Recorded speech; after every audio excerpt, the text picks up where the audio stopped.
السلام علیکم ورحمۃ اللہ وبرکاتہ۔ ریڈیو قطر آپ سے مخاطب ہے۔ سیف الرحمان سے آج کا دوسرا نشریہ سماعت فرمائیے۔ ابتدا میں پیش خدمت ہے اہم خبروں کا خلاصہ۔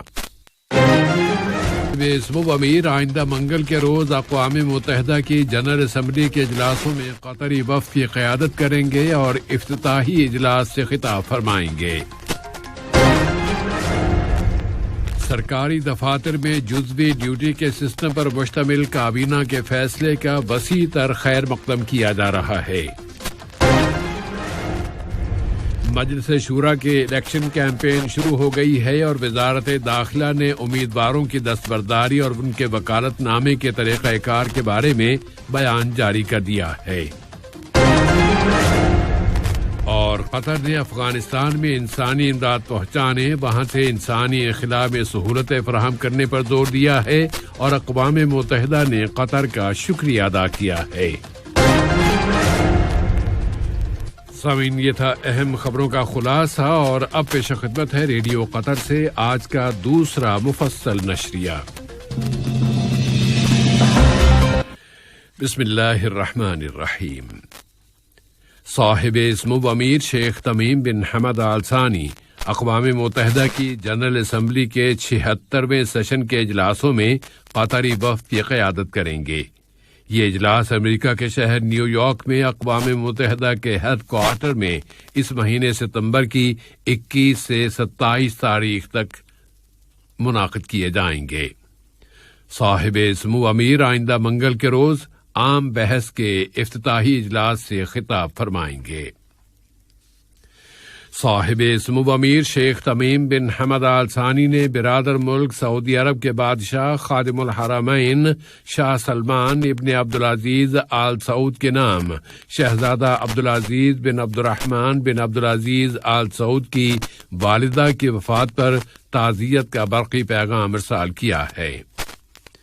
صاحب اسمو امیر نے ریاستہائے متحدہ میکسیکو کے صدر اینڈریس مینویل لوپیز اوبراڈور، جمہوریہ نیکاراگوا کے صدر ڈانیل اورٹیگا ساویڈرا اور پاپوا نیو گنی کے گورنر جنرل سر پوپ ایڈائی کے نام ان کے ملکوں کے یوم آزادی کے موقع پر مبارکباد کے برقی پیغامات ارسال کیے ہیں۔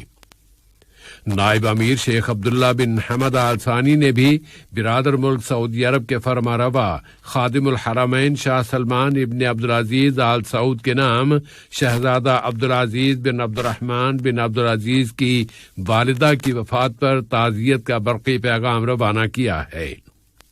نائب امیر نے ریاستہائے متحدہ میکسیکو کے صدر، جمہوریہ نیکاراگوا کے صدر اور پاپوا نیو گنی کے گورنر جنرل کے نام ان کے ملکوں کے یوم آزادی کی مناسبت سے مبارکباد کے برقی پیغامات ارسال کیے ہیں۔ اسی طرح وزیر اعظم و وزیر داخلہ شیخ خالد بن خلیفہ بن عبدالعزیز آل ثانی نے بھی ریاستہائے متحدہ میکسیکو، جمہوریہ نیکاراگوا اور پاپوا نیو گنی کے سربراہان کے نام ان کے یوم آزادی کی مناسبت سے برقی پیغامات روانہ کیے ہیں۔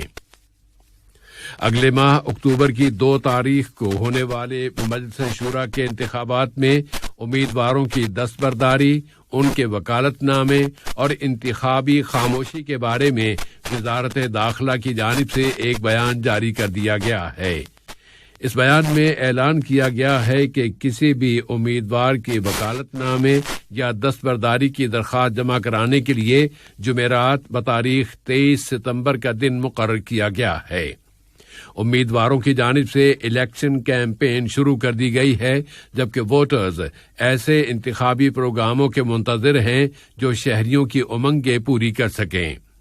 الیکشن کے اسکیڈول کے مطابق یہ انتخابی مہم 30 ستمبر کو ختم ہو جائے گی اور اس سے اگلا دن مکمل خاموشی کا دن ہوگا اور پھر اس سے اگلے دن ووٹ ڈالے جائیں گے۔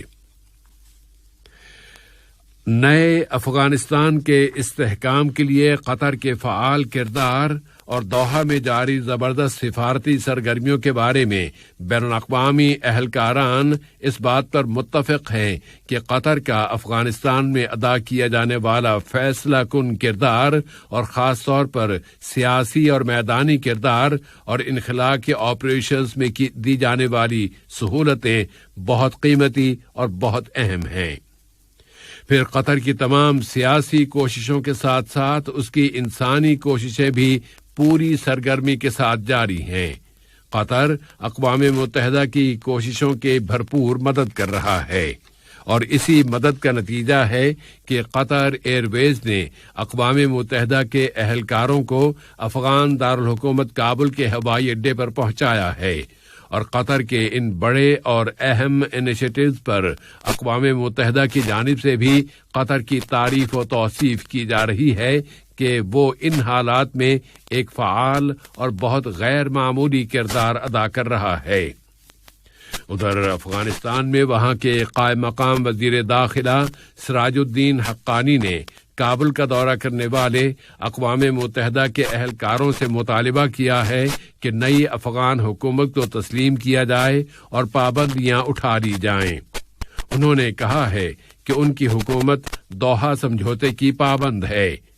افغان وزیر داخلہ نے مزید کہا ہے کہ نئی انتظامیہ پوری دنیا کے ساتھ دو طرفہ احترام کی بنیاد پر تعلقات چاہتی ہے۔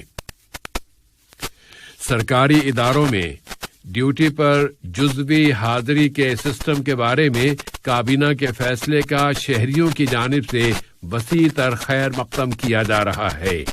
اس فیصلے کا مقصد مستحکم فیملی اور اس کی قوت کی حفاظت کرنا ہے۔ فیصلے میں اس سسٹم کی شرطوں اور اصولوں کا تعین کر دیا گیا ہے، اور یہ ملک کے ان منصوبوں کا ایک حصہ ہے جن میں فیملی کی یگانگت اور سرپرستی کے ساتھ ساتھ ملازمت اور جاب کی بہترین اٹھان بھی پیش نظر رکھی گئی ہے۔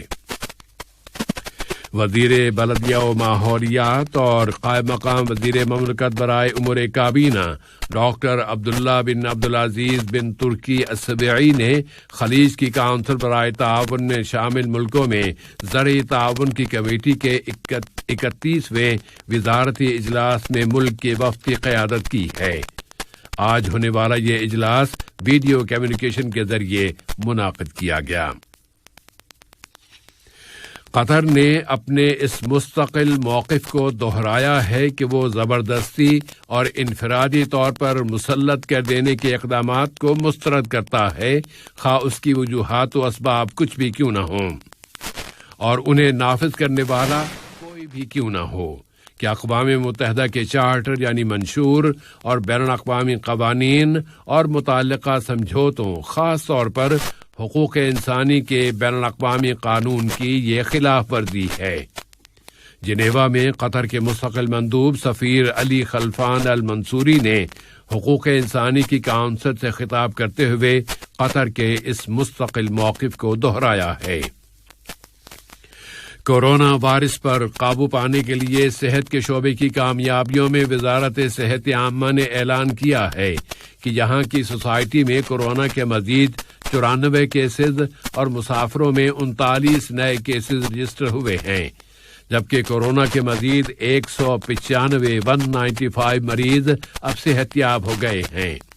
اس طرح یہاں اب تک اس بیماری سے شفا پانے والوں کی مجموعی تعداد 2,32,817 ہو گئی ہے، جبکہ لوگوں کو اینٹی کورونا ویکسین کی اب تک 46,33,897 ڈوزز دی جا چکی ہیں۔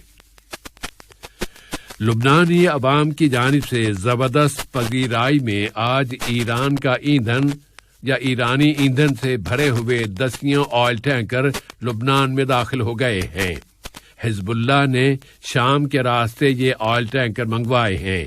اس قافلے میں 80 آئل ٹینکر شامل ہیں، اور یہ سارا کا سارا آئل شہر بالابک کے پیٹرول اسٹیشنوں کے سٹوروں میں رکھا جائے گا، اور پھر وہاں سے حزب اللہ کی طرف سے مقرر کردہ علاقوں میں تقسیم کیا جائے گا، اور واضح رہے کہ بالابک پر امریکی پابندیاں عائد ہیں۔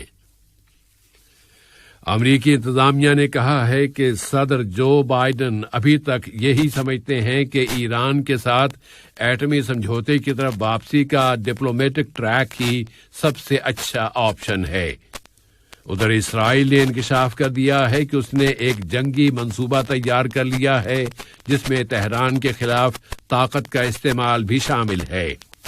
دوسری جانب ایران نے ایک مرتبہ پھر یہ کہہ دیا ہے کہ مذاکرات کی طرف واپسی کے لیے شرط یہ ہے کہ پہلے عملی طور پر تمام پابندیاں اٹھا لی جائیں۔